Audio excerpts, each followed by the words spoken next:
Excusez-moi, je voulais savoir si vous parliez des langues étrangères. Très peu, oui, l'anglais et le néerlandais, malheureusement, non. L'anglais et l'allemand. Non, pas du tout. Mon mari peut-être. Et ça vous intéresserait d'en apprendre ou c'est pas indispensable? Non, c'est pas indispensable pour moi.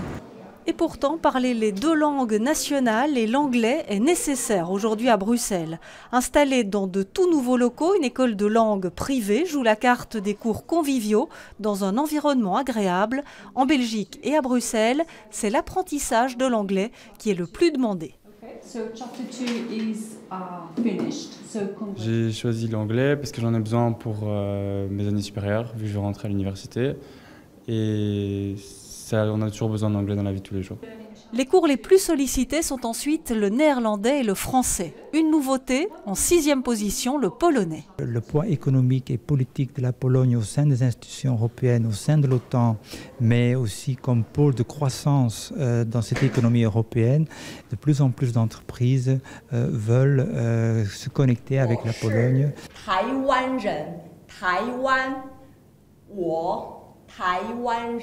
Le chinois n'est pas dans le top 10 des langues les plus recherchées. Il n'est pourtant pas si difficile à apprendre, nous soutient cette professeure originaire de Taïwan.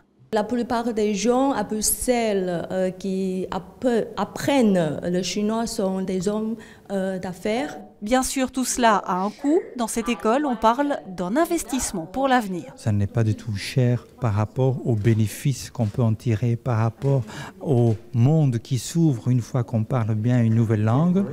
Des formules à la carte, selon sa bourse, de plus de 1 500 € pour une semaine, à 300 à 500 € par trimestre.